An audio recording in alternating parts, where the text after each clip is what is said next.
And we're live. Welcome, Thomas Webb from Thelema Wines. Thank you very much for joining us. I've given you a little preamble before we jumped on the call about what we're doing, but just for everybody's context, we're chatting with Thomas Webb from the Thelema and Sutherland Vineyards in context of our wine club called the Painted Dog. What we're doing currently is having conversations with the folks around the region, and giving a sense of behind the vines. What is really the story behind the bottles, behind the labels, if you like.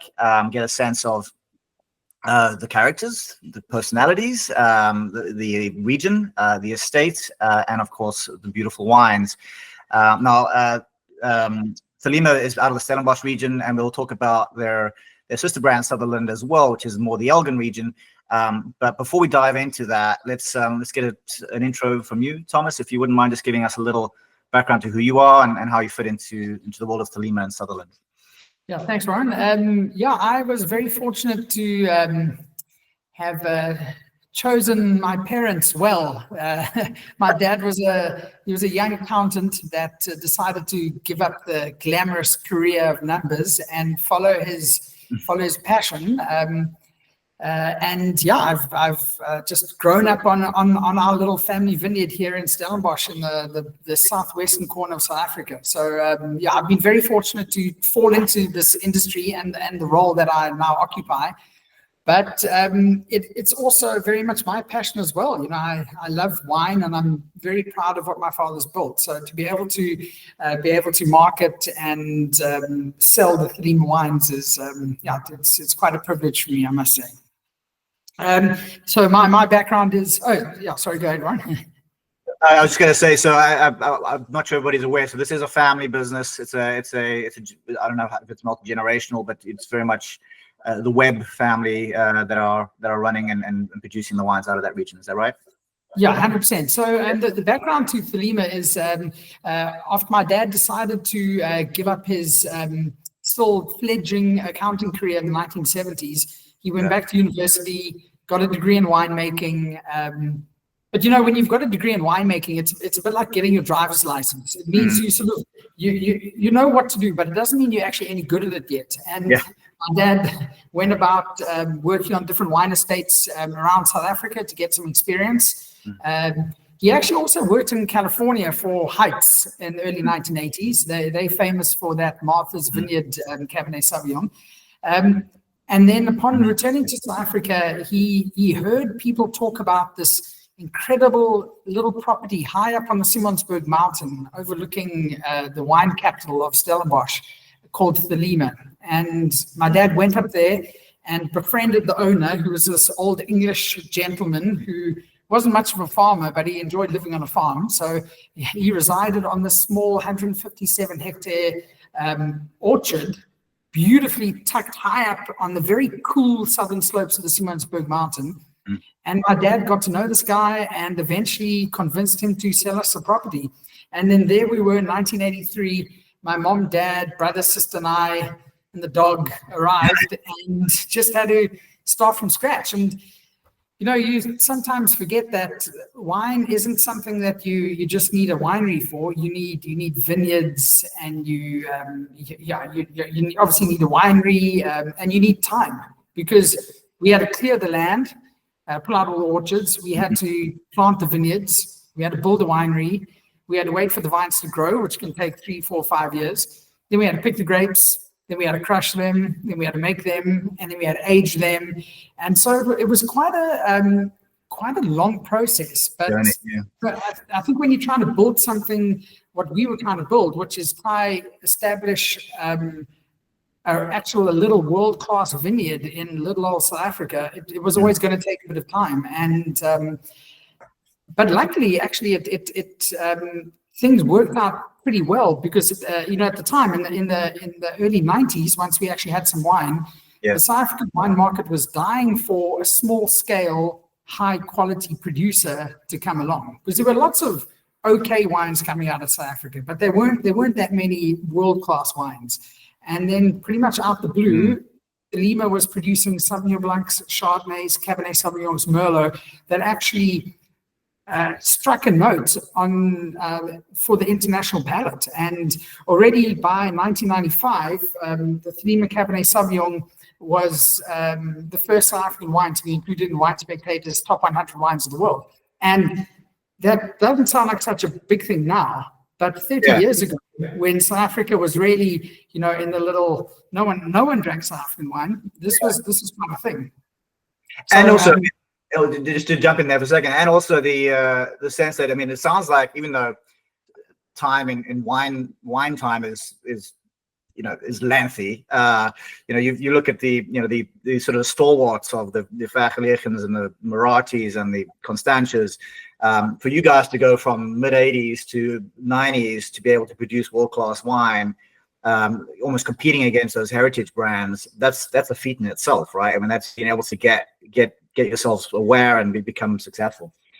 Yeah, that was quite a big thing, and a lot of people didn't really know what was going on. Like, how was Thelema able to make wines that just were quite noticeably a little bit better than the rest? And it came down to our viticulture in particular, because you must remember, we had fresh land where we could plant clean, healthy plant material, and we were able to produce a style of wine that captured sort of the best of both worlds. We could still make very lean, structured wines, but we got this incredible fruit purity that was not very common with the South African wines. Because a lot of South African wines at that time were coming from very old, a lot of virus vines, and we had clean, healthy plant material.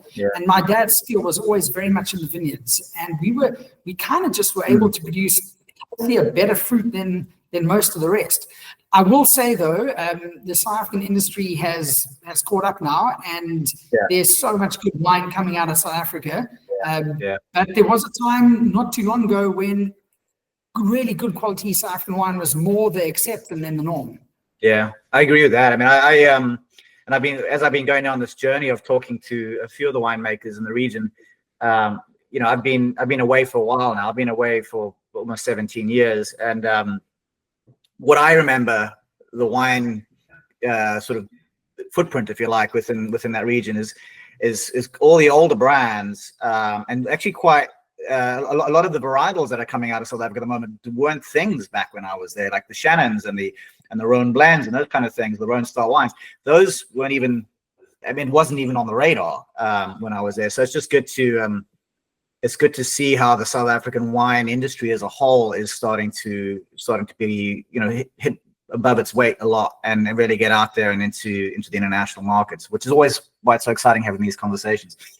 Let's take a step back for a second, and let's just talk about the geography of where you guys are, and the terroir. We spoke a little bit before joining the call around your elevation points you got there, your slopes and how they're facing. And we know you're in the Stellenbosch region, but that's the Stellenbosch has got many sub-regions within it and many different profiles that are different. So can you give us a little picture of what that looks like, Thomas, just like where you are, your elevation, etc.? Yeah, absolutely. Well, just looking on a macro level, all the South African wine regions, well, at least 99% of them are within about a 3-hour drive of Cape Town, all in the bottom southwest corner of South Africa. And this is pretty much where the Africa plate and the South America plate met, however many hundreds, thousands years ago, and pushed up a range of these big granite mountains known as Cape Fold Mountains. And so Western Cape is blessed with these array of different sites where we can make really good wines, because we've got these old seabeds running up these mountainsides, north facing, south facing, east and west. The soil is vigorous, it's healthy. We have these cold, wet winters, so there's incredible dormancy, and we have these long, dry summers, so we get incredibly good fruit ripeness, but there's no humidity thanks to the cool ocean breezes. So as a region, the Greater Western Cape is pretty much ticks all the boxes you want from in terms of looking for like perfect grape growing conditions. But our property in Stellenbosch in particular, the Thelema property, is on high altitude slopes ranging from 350 meters to 550 meters above sea level. in a south-facing direction, which is the cooler direction you get in the southern hemisphere. And that's a huge help for us because we try to make these very lean, structured wines. So we need to make sure we have a cool enough site so that it's a long, slow ripening process. We want the sugars to go up nice and slowly, and we want the acidities to come down nice and slowly. So by the time we get to phenolic ripeness, we've got just enough sweetness to give you sort of like a pure fruit without it being like sort of overly residually sweet, but still with a nice high acidity. So you get lovely fine structure. Because ultimately, we're trying to make wines that have incredible depth of flavor, but aren't actually heavy. Yeah, we want intensity, not weight. So our site is pretty ideal for the style of wines that we're trying to make. So yeah, it's 10 out of 10. I'd give the site, but maybe I'm being a little bit subjective. Well, as you have every right to give yourself a high rating from that part of the world for sure. So by having those higher elevation, sort of cooler south-facing slopes, are you just curious, technical for a quick second? Are you harvesting later? Are you than the rest of the Stellenbosch region, or is that all still very similar to how the other guys are doing it? Our site does mean our fruit is ripening a little bit later. Yeah. But we also pick our fruit earlier in terms of sugar level, the balling, because we train our vines to reach phenolic ripeness at lower sugar levels. So you can have someone in the warmer region who is trying to make this massive, big, fruity wine, so they leave them very late, so they get as much sugar as they can. We in a cooler region, our fruit is ripening more slowly, but we're picking a little bit earlier. So actually, purely on sort of the date, the day and the month, we're probably picking just a fraction later than the average guys. But ultimately, we do pick our wines quite early in terms of lower sugar levels because we're looking for less sugar and more structure and finesse. Yeah, excellent. And so that gives us a good picture of where you guys are based and how you think about the the harvesting and the growing within that terroir that you're operating in. I'm going to change feet slightly and just talk a little bit about the estate itself. So we've gone macro to sort of medium, and now just getting down to where you are sitting right today. Can you just give us a little picture of what that estate looks like? I know the reason I ask is because a lot of folks when we speak to them through the membership, they have these intentions of getting down there and seeing what's on the ground and enjoying the actual farms there. So can you give us a little painted picture of what that's like? Yeah, absolutely. So the advantage about being high up in a mountainside is you just get stunningly beautiful views, which is obviously very special. But generally, wherever you are in Stellenbosch, you have fantastic views. But basically, you have to drive up this high mountain pass, and then you come through the Thelema gates, and there's this beautiful vista looking up the mountainside. And one of the noticeable features you'll find on Thelema is that we've removed most of the alien trees. The alien trees in our region are the pine, the eucalyptus tree, and the black wattle. Those aren't good trees.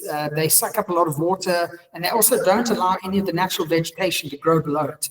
And the natural vegetation here in South Africa, we call it fynbos. And fynbos, I guess that's loosely just translated to like fine shrub, is this very sort of thick, very aromatic shrub-like bush that is indigenous to our part of the world. And we like that bush because it's a great habitat for life. It's a habitat for insects, for birds, for animals. So as you look up our mountainside, you just see this beautiful natural vegetation with all these little small vineyard parcels dotted amongst them. And I'm sharing a video with you, which hopefully you'll be able to thread in there somewhere to show people what it looks like. Because when you see our property, you think to yourself, gee whiz, like you should be making good wines from there, because we want to create an environment where the vine can grow in as natural an environment as possible. we don't want the vine growing in some dormant environment. We're not just trying to get grapes. We're actually trying to have grapes that are going to tell the story of our site and actually give a sense of place when you taste the wine. And that's quite important. And I think it's important for all producers of our size. We're not good at making the nice wine, because then you make lots of it to be successful. We're good at making interesting and the detailed wine. And you need to farm in a certain way to actually get that detail and that personality coming out in the wine itself. Amazing. Just curious about the volume that you're producing out of there. Do you have what sort of volume are you producing annually coming out of the farm? On the Thelema side, we do about 300,000 bottles. I guess that sounds quite a lot, but we sell it in about 30 different countries. Wow. As example, our Thelema Chardonnay, which is our most famous white wine, we make about 12,000 bottles. So it's probably 600 bottles get to the USA a year. So it's certainly not factory production going on here at Thelema. No, actually, if I think about that, from a US perspective, coming across. Yeah, well, the thing is, it's always very important that we sort of remind people that with Thelema, we estate. We don't buy in a single grape. Every single grape we use to make our wines comes from our own property, the Thelema property in Stellenbosch and the Sutherland property in Elgin. It's all small scale, handmade from vineyards my father planted himself. Yeah, I wasn't, when I exclaim about the low batchness, it's really our preference, to be honest, because this is my personal preference in the sense that I don't want to be representing mass-produced wine that you can find in every grocery store. The wines that we represent through what I'm doing, at least, is around exclusivity is the wrong kind of word, because that means premium. It doesn't always have to be premium, but at least it needs to be small batch, interesting craft wine that has not gone through a mass production process, and that it has has an interesting element to it by being that. And also that you're proud to bring to a dinner party and put it on the table and say, here's a bottle of Thelema Cabernet Sauvignon, which you guys can't get hold of so easily because it's so special. So it's good to hear that. Okay. Great. Good. So that's awesome. Should we talk a little bit about the wines themselves? So we can jump across to the portfolio. I know that we even on your website, I think you guys are very proudly Cabernet Sauvignon has been a big, your badge of honor, if you like, of how you represent yourself in the world. You've already mentioned the Chardonnay being very well respected as well. But let's dive in. Why don't we maybe we can start with the whites, Thomas, and then we can move on up to the big cabs. Absolutely. I think basically just to sort of explain our tiering within Thelema, we made our name on our Thelema Cabernet Sauvignon and our Thelema Chardonnay. We've had those in the ground right from the beginning. They're the wines that we first got some good international press from. But we also recognize that everybody needs a good Wednesday night pizza wine. And about 15 years ago, we developed a range of more affordable, interesting blends. These are still 100% estate fruit, all from vineyards my father planted himself, all getting the same precision viticulture as our top-end wines. And these two wines, it's the Thelema Mountain White and the Thelema Mountain Red, which are hitting much more attractive price points. They're really nice and accessible, and they're still giving you quite a nice sort of, it's giving you a high quality wine, just in quite an easy drinking style and not at a crazy price point. So we've got the Thelema Mountain Red and Thelema Mountain White. Then we've got our Thelema Chardonnay and our Thelema Cabernet Sauvignon as our classics. Then we have two other wines. We have a single vineyard late harvest, the Thelema Van der Hel late harvest. And then we have our very top red blend called Thelema Rabelais. So of those six wines, they all kind of sort of have their little place in the portfolio. But so we just go through the whites first. I'll take your lead, whatever you feel is the right sequence. Right. So the first white we've got is the Thelema Mountain White.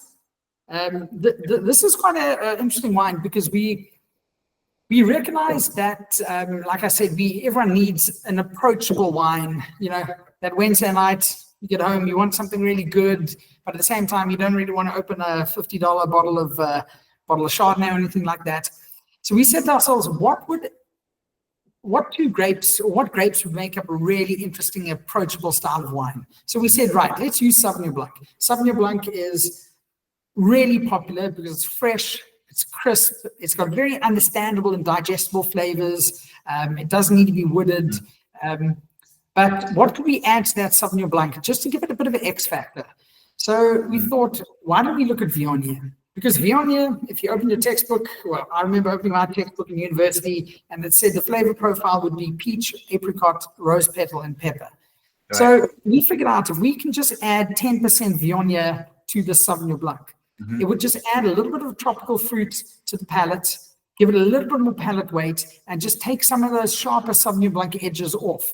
And it actually worked out really well. And we've just developed this wine that has the ease and approachability of Sauvignon Blanc, but just it's got that little X factor with that little bit of Viognier. It's unwooded, it's light, hints of tropical fruit, but it's still got a nice, refreshing acidity. So it actually gives you the best of both worlds. It's fresh and refreshing, but at the same time, it's got some richness and a little bit of tropical fruit. So it's actually a really handy little wine. On that. Yeah, it's a great wine. We drink a lot of it in my house, and we, call it with affection. We call it the porch pounder, and where you literally on a hot summer's day, we live in the south, so it gets very warm here, and you're sitting on your porch, overlooking the scene in front of you with a bottle of mountain white from the Thelema, and just having a really good time, really refreshing. Nice if it's nice and cold on a really hot day. Quality stuff. That'll do the job. Yeah. The second white is our Thelema Chardonnay, which I mentioned. This is the classic Thelema white wine. My dad's a massive Chardonnay fan. It was a white Burgundy that convinced my dad to quit accounting and study winemaking. So we've always had a big soft spot for Chardonnay. And our Chardonnays, they were kind of the first white wines from Thelema that really sort of struck a chord internationally. Our Thelema Chardonnay, it's got two claim to fame. It was the second ever South African white wine to be included in Wine Spectator's Top 100 Wines of the World back in 1997. Cool. But it was also served at Nelson Mandela's inauguration when he became president in 1994. So that's a pretty good kudos for the Thelema Chardonnay. So another proud story there. But what to expect? I mean, Chardonnay, Chardonnay, when it arrives in the cellar, is actually quite a bland grape. It's only once you start working it in the cellar that you actually start dictating the style and the flavor profile. Our Thelema Chardonnays are wooded, and they're also in more of that sort of leaner style of Chardonnay. We're not trying to make that big, soft, buttery style of Chardonnay. That worked, especially about 15 years ago. They had a lot of flavor, but we interested in beautiful, fine, concentrated flavor in our Chardonnay. We want bits of lemon, bits of lime, a hint of a toasty oak, incredible intensity, not these big, weighty Chardonnays. We want to make a Chardonnay that's fine, that's structured, and very much designed to be enjoyed with food. Because if I've got a premium bottle of Chardonnay, in fact, any premium bottle of wine, I normally want to drink it with a meal. That's how I drink wine. I think that's how most of us drink our wines. We've got our porch pounders, and then we have our wines that we enjoy with our meals. So this is definitely in the more lean, structured style, which is best suited to be enjoyed with food. And I think of some nice scallops, or I'm thinking a lot about scallops. Seafood, or a little bit of seafood, and it can handle richer foods as well. So the Thelema Chardonnay, I think, is a great food wine. It's interesting about just the way you describe it. I mean, yes, wooded, but not as buttery. I think living in the US and getting all the Napa wines and the Sonoma wines here, they lean to what you were describing as the heavy buttery, yes, the heavy wooded, but almost I personally can only drink one or two glasses of it because it gets just too rich. It's too overpowering. Whereas Thelema Chardonnay, I know, I'll be honest, I haven't tried it yet, but it sounds like it's a much lighter, easier drink than those heavy, buttery Californian wines. Yeah, I think that we try with Chardonnay, we're really trying to make something that has got like maximum complexity. So it's not one of those Chardonnays where you just take a big sip of and go, yum, that's tasty. We almost want this cerebral experience when we do Chardonnays, where you pick up a little bit of ocean spray and a little bit of a lovely sort of lemony character, and then a hint of this and a touch of that. So it's it's all about like focus and really good intensity on the Chardonnay. So definitely give it a bash. Cool. All right, should we move on to the reds? Let's see what you got for us. Sure thing. So I mentioned the Thelema Mountain White earlier. The sibling is the Thelema Mountain Red right over here. Now, just like the Mountain White, it's got a slightly quirky blend. We weren't trying to follow a recipe when it came to this wine. We said to ourselves, how can we make an absolute knockout, medium-bodied Wednesday night pizza wine? Like there's a place for those. We need those wines. So we decided, let's base this around Shiraz. Shiraz is a nice big berry. It's got a lot of flesh, a lot of approachability. Shiraz has got that. There's something just incredibly approachable about Shiraz.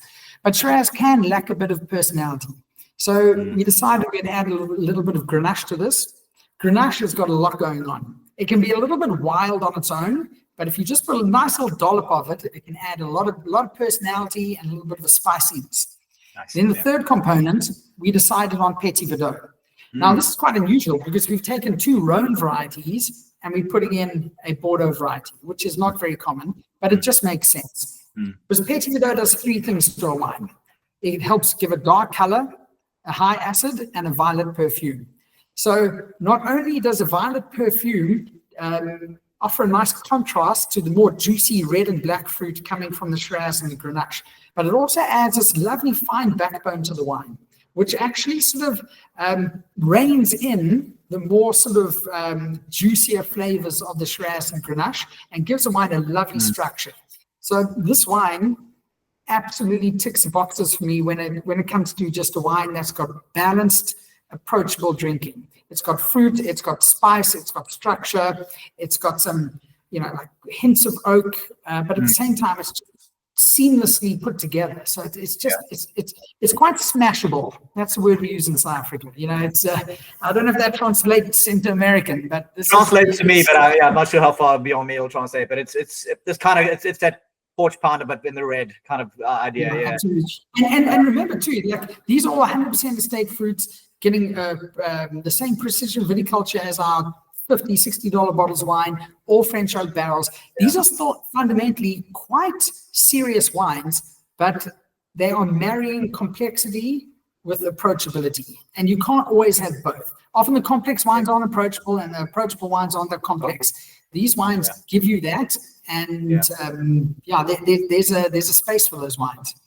100%. And as I said up front, I mean, these wines, these two Thelema Mountain wines are constant in my household. My wife does your Mountain Red, not just Wednesday night, but she'll do it Tuesday, Wednesday, and Thursday night, and possibly even a Friday night before we head out for dinner. A quick glass of Thelema Mountain Red before we head out. But it really is a wine that punches above its weight, I believe, and I think it's a great accessible price point. But I think it tastes at a higher profile to the price point, which is really what you want, and it's really good wine. So I agree with all that. Cool. Should we talk about the big guys? The next, onto the big guys. So the Thelema Cabernet Sauvignon that we've got right here, this is the classic Thelema Red. In fact, it's the quintessential Thelema wine.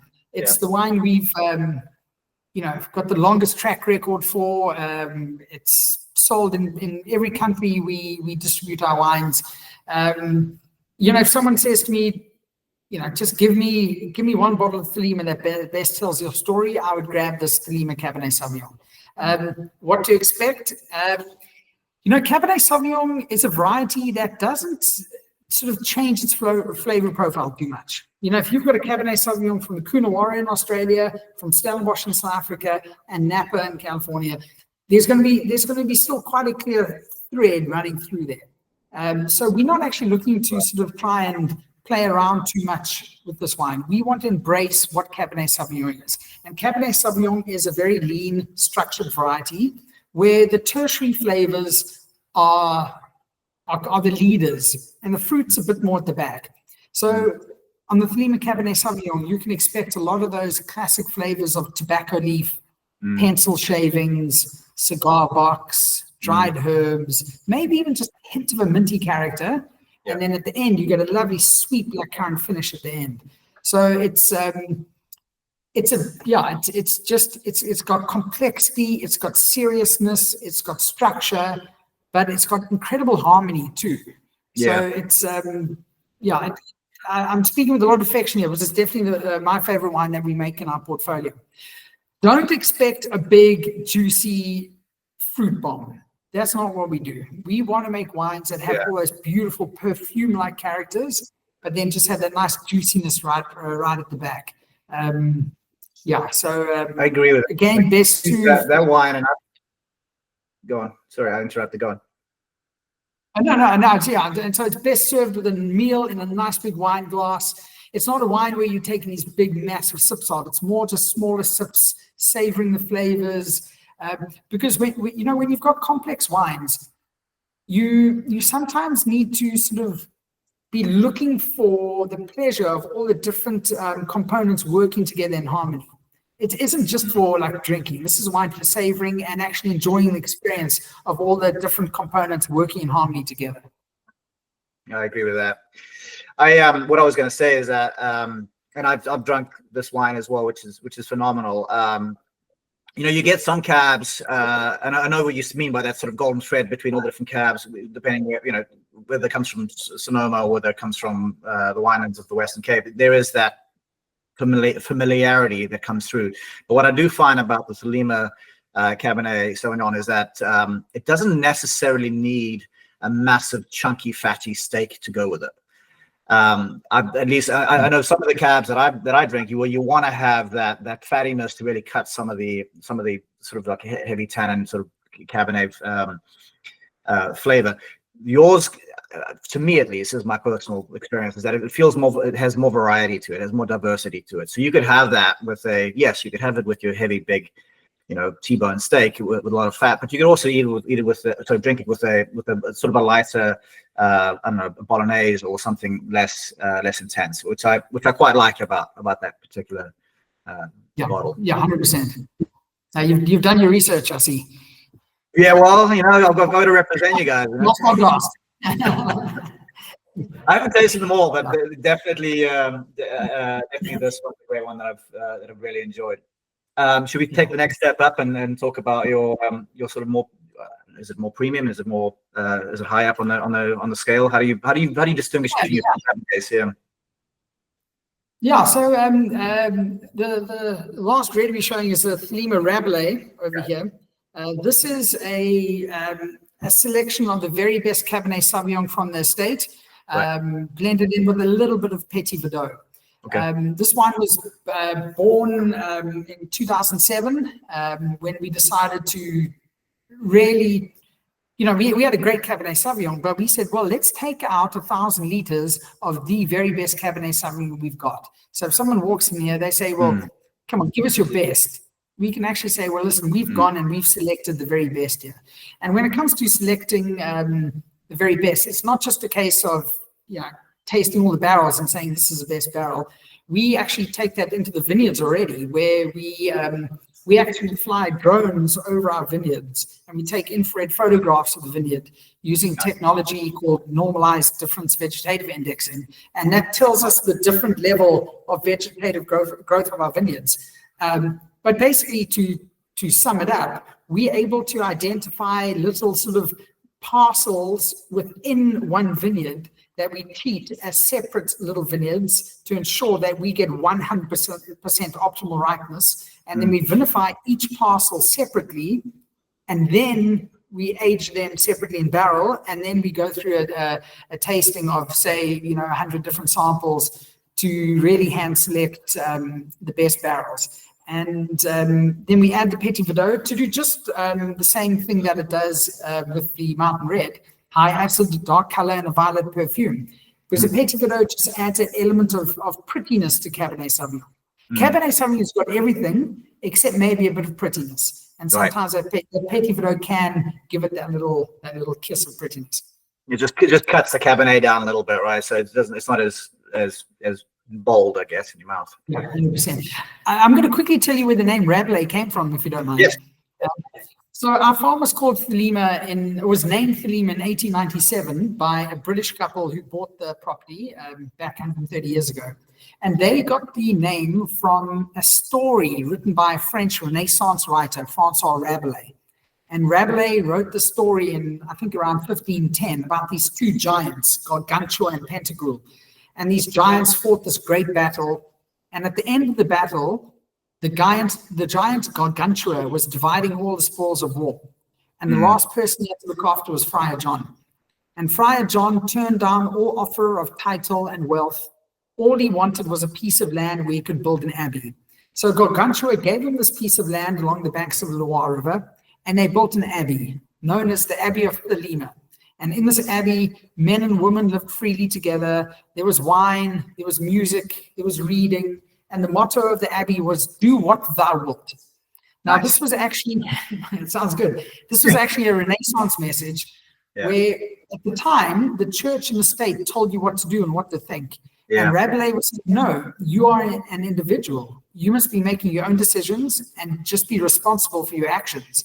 So we inherited this incredible story and have subsequently named our top wine in his honor, the Thelema Rabelais. We have a red blend here in South Africa called the Abbey. We have a muscadel called Gargantua. Yeah, so we were very lucky to inherit the story. I love that. I've always loved the stories behind the stories, right? It's like it really does bring something. You know, I always talk about pairing of food and pairing of stories, and that always just brings it home. I love that. And just curious about the is it a phoenix in the logo that's coming out of that? That's a phoenix. Together, yeah. Yeah, we needed some type of logo, and when we were deciding, my dad realized that our surname's Webb, and on the Webb family crest, apparently there's a phoenix. And then on my mom's side, her parents had a hotel called the Phoenix Garden Hotel in the town of Kimberley. And they were the ones who actually put up the money to buy Thelema. Because my dad found the property, my dad had the passion, he just didn't have any money. So it was my mom's parents who had funded the place. And yeah, they had the Phoenix Garden Hotel. We had a phoenix on our family crest. Well, not that we have a crest, but apparently it's there. And that's where we got the phoenix from. Amazing. All right, shall we change geography a little bit? And you still got before I move on to Sutherland, about the Mountain Red harvest. Yeah, we got a little sweet way to finish. This is the Thelema Van der Hel Muscat late harvest. This is the oldest remaining property located on Thelema. It's the oldest vineyard. It was a small 1 hectare vineyard of Muscat de Frontillon planted in 1986. The vineyard is still in incredible condition. It is literally next to my house. It's 20 meters away from my house. And we just get the most beautiful, sweet Muscat grapes from this vineyard. This is a natural sweet, so it means we don't fortify it or anything like that. We leave it until we finish all the red wines. We come and pick the grapes. By that stage, they're small little raisins, and we've had to put nets around the vines because the birds zap all the berries, and we bring it into the winery. From a flavor point of view, this wine is incredible because it's got a nice high sugar level of about 150 grams per liter, but it's not a sticky, cloy style of sweet wine. It's actually got a really nice high acidity as well. So it's incredibly refreshing on the palate. It's almost a bit like when you're at a dinner party and they serve you a small little sorbet palate cleanser in between a course, because you get all that sweetness, but at the same time it's tart and it's refreshing. So it's in a very attractive style of sweet wine without being sticky or cloyy, and you can expect a lot of like sweet apricots and lychee. It's incredibly refreshing, and I recommend trying a bottle because it's pretty tasty and it's one of our best sellers. Amazing. And so with that way you describe it, is it still a dessert wine? Will you still serve it, pair it at the end of the meal, or would you do it that sort of the sorbet between meal kind of thing? How would you drink it? I wouldn't say a dessert wine. You know, when I'm getting to dessert, then probably I want something with a bit more oomph. You know, I'd probably want. So I prefer port and cheese. So this is something you can even serve before a meal, a nice chilled glass, just to kind of like get the taste buds working. Or I'd serve it after the main as just on its own, and then possibly go to cheese and something with So it's not that classic dessert wine. It's just more of a sweet wine as such. Okay, nice. Excellent. Well, that's the Thelema range that we will be chatting to you and to your distributors about in the next couple of weeks as the members put their orders in. Let's go across the top of the Hottentots Hollands Mountains, across towards the Walker Bay area, and talk about do you refer to it as a sister farm, or Sutherland is an additional to your portfolio? How do you guys position it? We position Sutherland exactly what it is. It's our sister vineyard. Thelema is the best of our Stellenbosch vineyard. Sutherland's the best of our Elgin vineyard. And the story, or the pitch, if you want, of Sutherland is as follows. After establishing Thelema as our iconic Stellenbosch estate, Giles Webb embarked on a new project to develop a range of small-scale, cool climate wines. After searching the Western Cape for the perfect location, he found the Sutherland Vineyard, and the Sutherland brand was born. So this was back in 2002. And as I mentioned at the start, it's a long process. We bought this property, we had to pull out the orchards, we had to plant the vineyards, and we just set it up from scratch. But remember, we had almost 30 years worth of knowledge that we could take from Thelema and put into this vineyard. So it's an absolute model vineyard. To be perfectly honest, the farming's pretty much the same as what we do at Thelema, but it comes down to the site. And Sutherland is being located in the Elgin region. Is just a very unique site. It's the Elgin region is actually a valley. So to get into the Elgin Valley, you have to drive up and over one of 4 mountain passes, and you drop into this valley. There are only about 720 hectares of vineyard in this valley, which is tiny. I'm pretty sure there'll be some Napa producers who've got 720 hectares of their own vineyards, and that's just one producer. And we talk about the whole of the Elgin Valley. It's small scale. It's the coolest summertime grape growing region in South Africa. And this is exactly what we were looking for, because we weren't trying to make more Thelema wine. We were trying to make cool climate wines. Because cool climate wines from a proper cool site just give you a very different flavor profile. You get less fruit weight, but you get incredible finesse and elegance and structure. So even though the Thelema wines are already heading down that route, the Sutherland vineyards take it a little step further. And I think people are looking for that these days. I think the modern consumer, for everything they're looking for now, they're looking for less weight. They're looking for things that are slightly finer, they're looking for complexity, but just not things that are being overpowered. And I think that comes down to food. It comes to that applies to music. That applies to everything in our. We want better, more substance, and a bit less hype. And I think the cool climate region like Elgin, I think gives you that. So I think that is going to be something people are going to be looking for. And just geography-wise, Thomas, I mean, just for those that don't know the region that well, I mean, going from Stellenbosch to Elgin, I mean, is it even an hour's drive? And how probably an hour's drive. If you could take a straight line, it's only about 20 miles, but you've got to drive about an hour around the mountains to get there, because the geography is just incredible. Yeah, it's just, I think, there's somebody who's grown up in the region, I kind of get it, but folks that haven't been there, you don't realize how diverse subclimates you get, how many diverse subclimates you get within like a 50-mile radius, even like a 20-mile radius. It's quite dynamic. Yeah, absolutely. All right, what do you want to start with? You want to start with the Sauvignon Blanc, maybe? Or so I'll start with the Sutherland Sauvignon Blanc.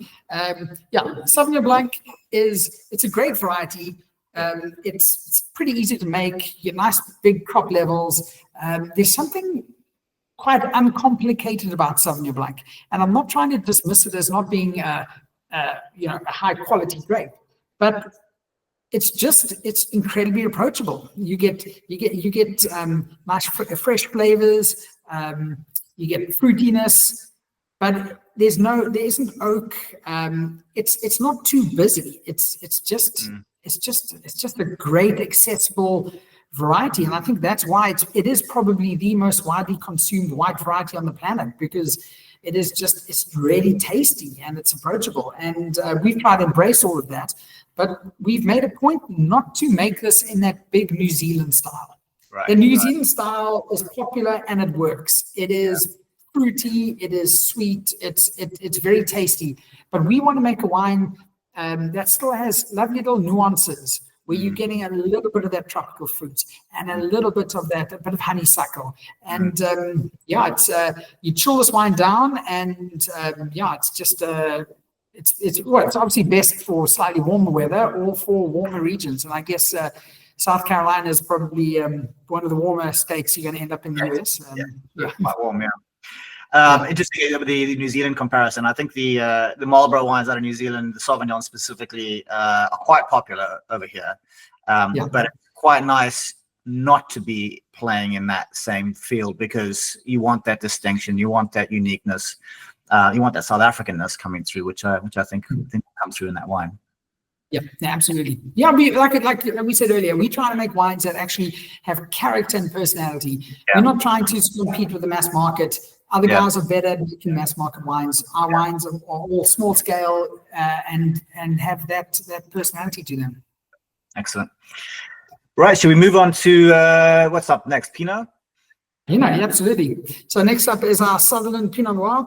Our Pinot Noir is, if you look at the spectrum of Pinot Noir, you kind of have Burgundy on the side, and then you have a lot of those big, juicy New World guys on the side. We probably sit a little bit more towards a Burgundian style, in the sense that we haven't made a big, fruity style of Pinot Noir. Pinot Noir is that one red grape variety that doesn't need a lot of juicy fruit. The flavor profile that's best for Pinot Noir for me is when you can embrace the non-fruit flavors, like dried herbs and musk and potpourri, those beautiful aromatic characters. And that's something that we work quite hard to get.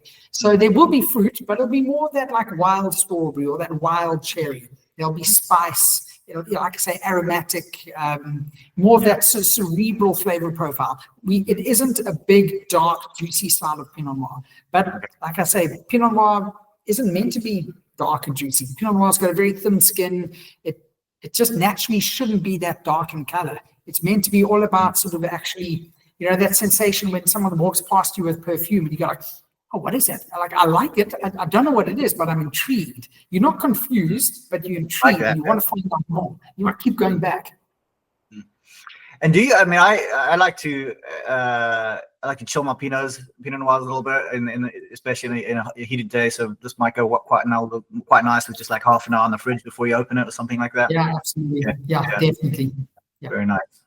Yeah. Right, so we've got a little bit more spice here, and we go into the Shiraz or Syrah. So next up, the Sutherland Syrah. This is just a nice, quite intense style of Shiraz. I call it Shiraz because that's what our lecturer told us at university. But we do call it Syrah because to be honest, it's more just a marketing thing. But I think it probably sums the grape up a bit better. We're not trying to make that big ripe Aussie style. We're trying to make something that's got a bit of spiciness, a bit of chalkiness, a bit of earthiness, because that's what Shiraz has got. Shiraz actually tastes like something that came out the ground. And Yes. we mustn't forget that's what wine is. Wine's not meant to be overly polished. So I must admit, I do drink quite a lot of this Southern Syrah. It's got juiciness, it's got intensity, it's got chalkiness. It's quite full flavored, but not in that like overly ripe style. It's still got a really nice intensity and concentration to it. So it's pretty good on its own, pretty good with food. So it does have a bit of that all-rounder vibe going, but it's a tasty little wine. And it's the only, just correct me if I'm wrong here, I'm just looking at your comparing your Thelema versus Sutherland range. You don't do a Syrah across the mountain in Thelema, do you? We do, but we don't send that to the US. We just make a small little bit of a Thelema Shiraz. This is the one, in terms of style and price point, that sort of hits the spot best for the US market. Okay, awesome. All right, let's bring it home with getting back to the Cabernet Sauvignon. You've obviously got your two big guys sitting in Stellenbosch. But what's the difference with the Sutherland Cabernet Sauvignon versus what you got down in the valley in Stellenbosch? We got the Sutherland Cab Sav here. Cool climate wines are generally for the more aromatic varieties, maybe the more perfumey varieties, but we are cab people. So of course we were going to put Cabernet Sauvignon in the ground in Elgin, because we just love Cabernet Sauvignon and we're quite good at Cabernet Sauvignon. I did mention how Elgin is a cool region, but we're actually sitting on the valley floor of the Elgin Valley Bowl. And on the valley floor, there are these rolling hills. And we've got some vineyards that are north facing, which are actually quite warm sites, which are actually quite well suited for Cabernet Sauvignon. So we've got a small amount of Cab Sav planted there. It's made in very much a traditional claret style. So it's lean, it's savory, it's structured. It's got some of that lovely pencil lead. It's still got a nice juicy fruit at the back, but it's just like the Thelema, not trying to be that voluptuous style of Cabernet Sauvignon. This is for more the Cab Sav purist who's wanting something more with that sort of European style, but with a bit of New World approachability. Lovely. Sounds amazing. Thomas, thank you so much, man. That range, I mean, you've got a wealth of just variety there, right? Sort of across the Thelema and the Sutherland two ranges. I know that the folks listening and watching this video will get stuck in and really enjoy remembering your words and seeing this video as they're tasting the wines. I always ask this at the end of the discussions in closing. Is there anything interesting that you could maybe share with us that we wouldn't find on the website or we wouldn't see on the internet somewhere or in a brochure that kind of encapsulates the spirit or the essence of, in this case, these two farms that we would want to share in closing? I think about this quite a bit because, I sort of ask myself, why are we here and what are we actually doing? Because we sometimes forget that wine producers, up until a generation or two ago, were just farmers. There were people who had a passion for the land. They certainly weren't looking to get rich and famous out of the industry. They made a product in a style that they were taught by their father, who was taught by their father before them. It's only recently that wine has become a bit of a commodity and people have tried to sort of, like I say, not do it for the passion, but do it because they potentially can make a successful career out of that. And that's something that, I've realized with my father. He just enjoys farming. We're not trying to get something out of this industry apart from fulfillment and to be honest, quite frankly, just pleasure, and I see that because as my father goes more into retirement, the more time he's spending in our vineyards. So this is actually what he happens to love doing. And so I feel that when people drink Thelema wines, we're not actually just trying to flog someone a bottle of wine. We're actually trying to give someone a little piece of Thelema that's made in a style that we really believe in. And that goes back to the whole concept of terroir. Terroir is always about the topography, the soil, and the climate. But there's also that fourth element, which is the human element. And that's a thing with Thelema. we actually are trying to create wines that tell a story, not just about our site, but also about us and what we're trying to actually do here on this small little piece of land in Stellenbosch. So you can be assured you're going to get a very honest and honest wine that tells a story, and we're not just trying to make another bottle of wine. Amazing. That's so, it resonates so well with what we're doing, because of everything I described earlier about really focusing in on the craft, not the mass produced, something that really comes from the ground, from the essence of what you're trying to produce. And you've added the farming element into just the passion for the farming, which is amazing. Thank you so much for sharing. This is it's been a wonderful conversation. I'll loop back with you and your partners in the next couple of weeks, and tell you all about what the folks on this side of the planet would like to get their hands on, and give you some feedback on what people think. But I really appreciate the time, and enjoy the rest of your day. Thanks, man. All the best from Stellenbosch.